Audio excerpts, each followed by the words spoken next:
Okay, so this episode, hello from myself and Mr. Anal, again on our secret location. This is going to be a super short episode, well, in comparison to the last couple, because I'm not talking to anybody this week because I've been super fucking busy. So, in this episode, I'm going to read extracts from my diary when I was 18, when I was a bit of an arsehole and a bit of an emo, and it's super cringe. So, you know, I was obsessed with Fight Club at the time. You might be able to tell from some of the extracts. I was super sad and I was a bit of a whore.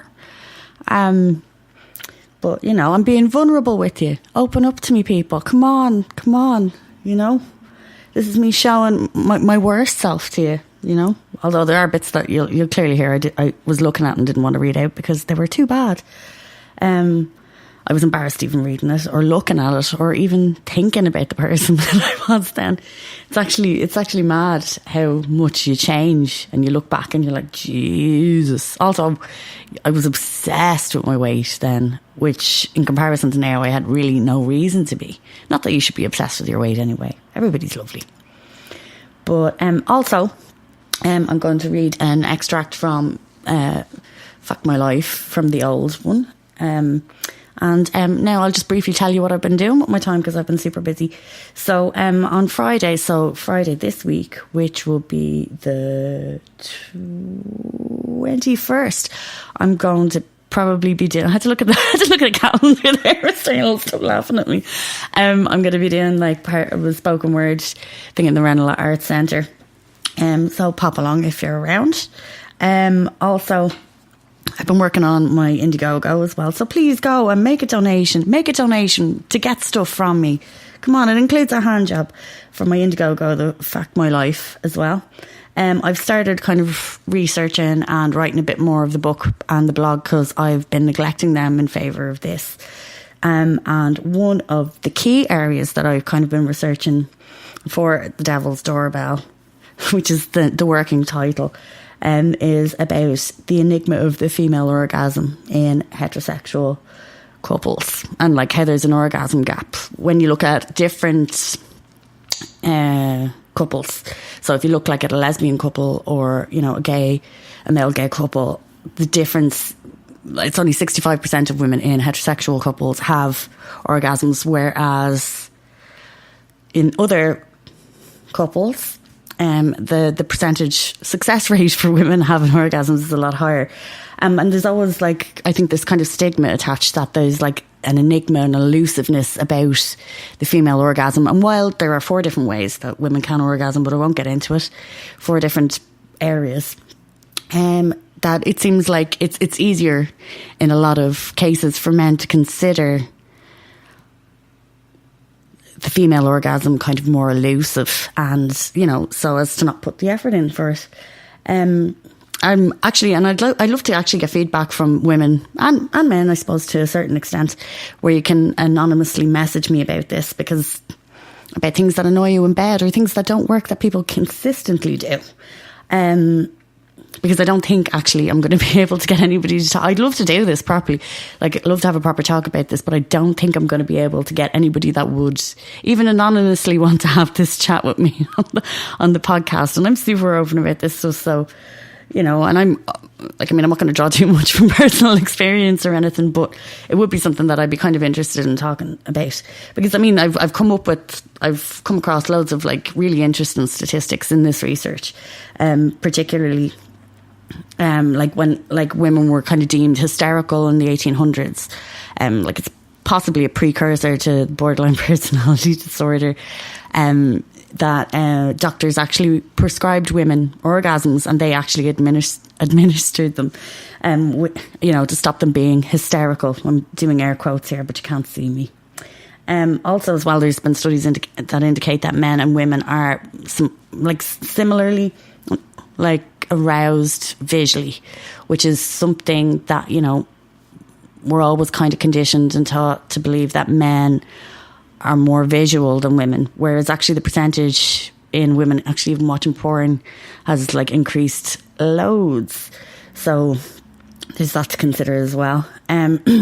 Also, there's the whole idea of like female orgasm being elusive, and you know, it's not necessary to maybe put in the effort and stuff, but I know obviously like there's the procreation element of that as well. So like for procreation, obviously male ejaculation has to take place, but apparently, according to the research that I've been conducting again, and from literature clearly, the female orgasm actually increases the chance of conception as well, because I guess it sucks all the sperm in.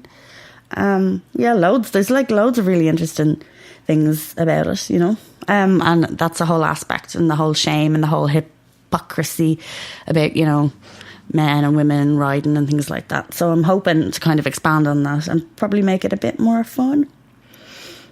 Okay, so without further ado, let's get on with the cringe and hear the extracts from my diary from when I was 18 and a horrible person. Fuck my life. I will one day try and write another book, but I truly need inspiration. Every time I've written a book, there was some emotional trigger or something, and I just write. I just realised that I bought a blank notebook with no lines, I guess to replace you when you're finished, to be safely stored. It has no lines, and I'm afraid of it. If a page has no lines, that means you can write all crooked if you want, or if you can't write without lines, you're fucked. I like writing on lines way too much. I don't stick completely to the rules, but I stay pretty close to them.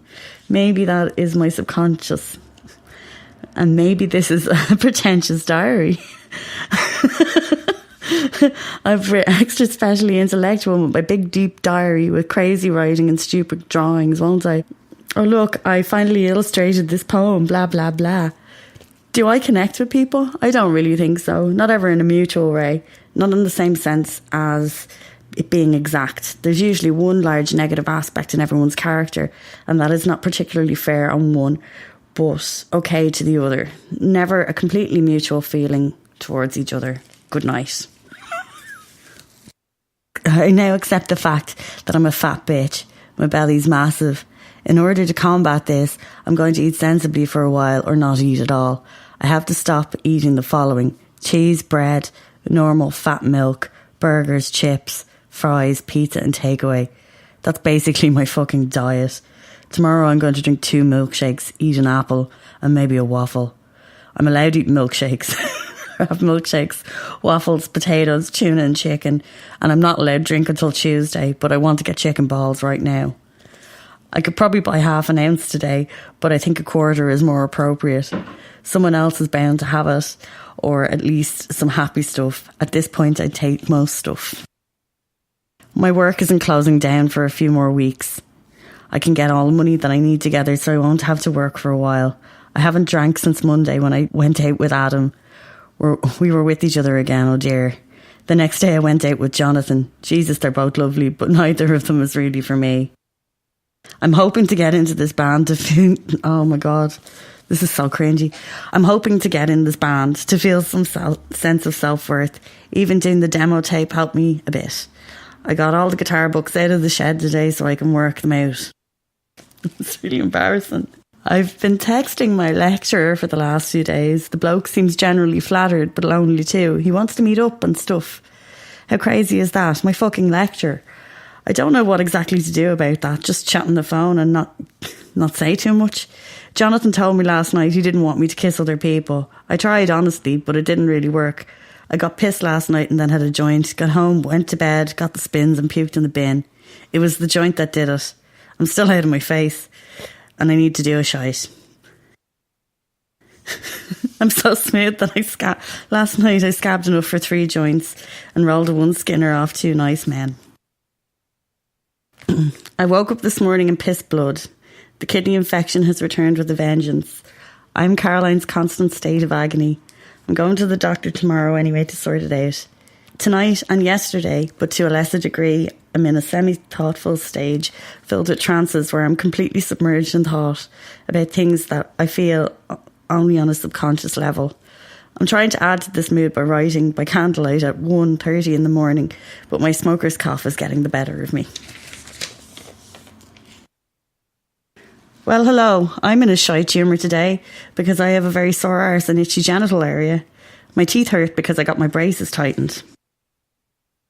I think I'm losing weight. I've resolved only to eat twice a day, 1 slice of toast in the morning and 1 small meal or sandwich between 3 and 8. No more eating after 8. I've got my period now, so my womb is pretty bloated. It's actually noticeably bloated, which is a good sign. I'm kind of flat until you get to it and then suddenly it pops out. My goal is to get down to 8 stone by the end of May. If this means taking laxatives, so be it. It wouldn't do too much harm anyway, the way my shits have been going recently. I think I'm about 8.5 stone now. I want to be skinny before I start exercising so that I'll be super toned as a bonus. No more McDonald's. Today I'm at a loss as to what to expect from life. I was extremely hungover this morning. Hangovers always bring the sadness on. It's like I regret things the morning afterwards, although there's generally really nothing to regret. There are, however, the obvious genuine things to regret. I feel really empty today. Perhaps I've lost the plot a bit because I'm stressed. I constantly visualise step-by-step things that I want to do. I can feel regret and shame building up already in relation to the weekend. I don't really have any friends, or at least they're completely apathetic. Well, I suppose not all of them are, but it kind of wears you down. I am Caroline's overwhelming sense of frustration. I spent 7 hours at a computer yesterday to fail miserably at trying to complete my assignment. Why am I so thick? I'll be at it again tomorrow and I won't get any further. Life is shit. Anyway, when this week is over, I'll be okay. I am not a nice person and I feel sick. I am a stupid arsehole. Let's just say I was not myself on Friday. I completely lost control. I feel so stupid and dirty for compromising myself. I know. Oh, jeez, I'm not reading that out.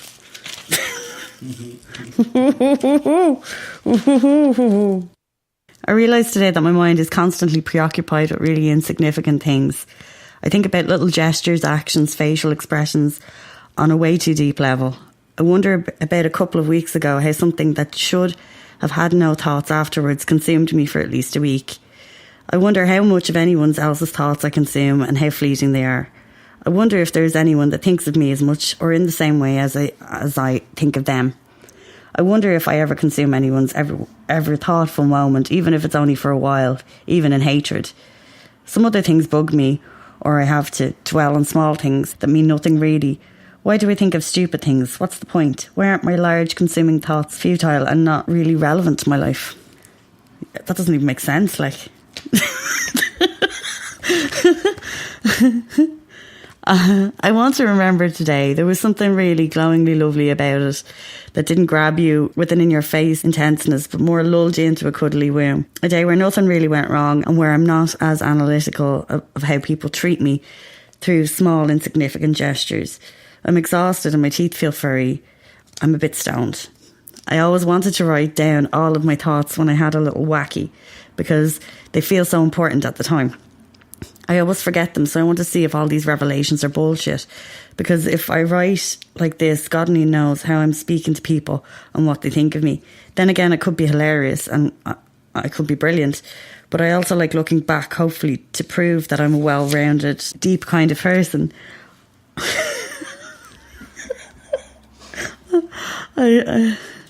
Oh, Jesus. Okay, I'm not reading that. When a girl screams in her head and there's nobody to hear it, does it make any noise? Fuck my life. Well, that was absolutely horrible. I hope that was as painful for you as it was for me. Oh, shudder. And, you know, in fairness, I spared you a lot of the horrible poetry from that time, as well as lots of damning information about me that makes me seem like a horrible person. It's a good thing I'm not a cunt anymore, isn't it? So without further ado, I am going to read a chapter from the previous book called Hoes Before Bros, 12 Ways to Have Fun Acting Like a Douchebag. So this is sarcastic, obviously, but, you know, there's a point to it, you know? Okay, so get your dude to kiss a dude. Dudes love kissing dudes to get girls off. Make them do it because it's hot and there's nothing like a dude likes better than to do something hot to please his lady. But remember, it's only fun if it's two guys. Girls kissing is fucking disgusting. Dick pics. Text a randomer from your phone book or on Facebook late in the night. Maybe you're drunk. Maybe you're not. Maybe you're horny. Maybe you're not. About 2 texts in, start calling them sexy. By the 3rd text message, start leaning towards your angle. Their cock, you must see it in all its majestic and shiny glory now. You might not really want to even see it, but hey, let's see what they'll send you. Even if they don't want to, you'll see what you can get from them. Make sure that the focus of the conversation alternates between how attractive you find them, that's coercion by the way, and how aroused you are. Then when you send them, make sure they know that you're wanking about them, because as we all know, someone wanking over you when you've only met them once or twice is pretty flattering. And why shouldn't they be flattered? I mean, how many girls ask dudes so persistently for dick pics? Whatever you do though, don't entertain any further engagement with them unless it's meeting up with them for a quick, drunk, mutually unfulfilling ride at 3 a.m. Emotional. Make sure that if the dude you're seeing or messing around with has a legitimate point about anything, that you tell them that they're overly emotional. As the more emotional of the two sexes, men need to be reminded to keep their feelings under control. They let their balls rule their brain and cannot function when it comes to serious things. So if they want to know if you're seeing other people or what the status of your meeting up is, tell them they're being crazy, because let's face it, they're all crazy needy anyway. Also remind men that they're not as educated as women and that their opinions are actually superfluous to most conversations. So you can say it playfully by calling them silly. Happy choky ending for you. As we all know, men love choking. You can see it in the way some men push your head down really far on their cock, or push your head all over the place with your eyes streaming. This leads me to the conclusion that men must love being choked or suffocated too. So I suggest, and believe me, he'll love this, that when you're getting eaten out, that as you begin to arrive, that you push your thighs extremely tight and grab his head, pushing it up and down until you're done. Regardless of whether he can breathe or not, he'll thank you after. To add to the effect, in place of semen, simply smear your lady love juice all over his face with your palm. He'll probably look really grateful. And if they don't, tell them to lighten up. Make a lady cave. I want a cave. It'll be filled with naked posters of men and women, board games, cans and art supplies. Nobody with a penis will enter it to bring unless to bring in cans or sandwiches. The person must be relatively good looking, younger than me and quiet. I don't want no cheek in my lady cave. Canadian Olympic skier. Remember that hot Canadian Olympic skier that you used to bang? Bring them up all the time. Especially to your current mot. Make sure they know that not only were they super hot, super fit, they were super good in the sack. The only things that men really need to be. Put on weight. Now, it is really unfair how weighted our society is towards the unfair treatment of men and their appearance. I mean, there's so much pressure for men to look good all the time, and their sense of self-worth ends up being derived from it. So, as a good lady friend, make sure to remind your companion when they are starting to let themselves go, and apply that you may go elsewhere for sexy times, should they not keep up the standard. But you can do what you want, that's grand. Hair removal. Get your dude to remove all his pubes under the pretense that you will blow him more. Don't blow him more, and when he asks you to do it, do a really half-assed job. Grab asses and balls. Do it like there's no tomorrow. Crowded dance floors are best. If they react badly, it's a joke. If they're drunk enough to find it funny, you might even get laid. Throw enough shit at a wall and some might stick. Unprotected sex. After having unprotected sex, act shocked when they ejaculate, saying that you thought that they had it all under control. With a rise in male single pregnancies, you think that they'd have copped on to not letting themselves get pregnant. Also, make sure to take off his condom like a ninja without him knowing mid-sex. You can't feel anything with condoms like. You should be on the pill like. Sure, you're clean, aren't you? Unless you're a bleeding slut. Tell a bloke after you've orgasmed and you're ready to sleep that it's normal that guys don't come every time, isn't it? Stupid men not knowing their own bodies. Make intense eye contact with any good-looking bloke that talks to you, no matter who is there, especially if your partner is there. Actually, completely ignore your partner.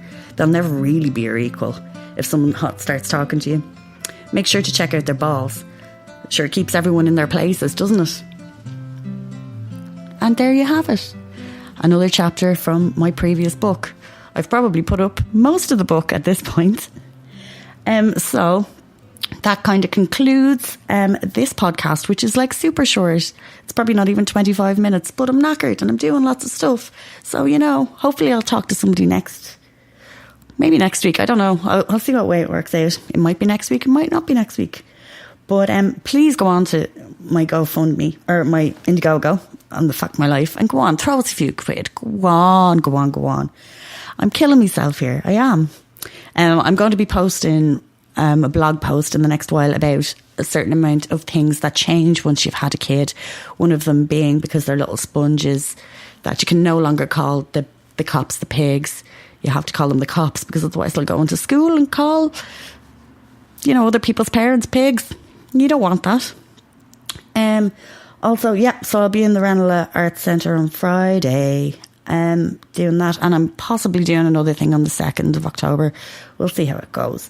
Again, I've been doing a lot of research, and that's primarily what I've been focused at, as well as, you know, real life stuff, which, you know, I suppose you have to do first, don't you? But you don't always want to. Anyway, so from myself and Mr. Anal at our secret location. Oh, before I go, sorry. As regards like anonymous kind of tips and questions and all stuff sex related, I'm going to, on my Facebook page, put up that anonymous like Sahara thing. So if you want to leave, click on the link and leave an anonymous kind of message about things, all things sex related. Do. And maybe, you know, maybe I could start an agony aunt part. That would kind of be cool. Or maybe I could just use that for my research, particularly women. I'd like to hear from you just about things that men do that are annoying in bed. We can compile a big list and then we can laugh. We can laugh because apparently, according to recent statistics also that I've come across in my research, both men and women are like they overestimate their actual skills in the sack. And I think that's really interesting information.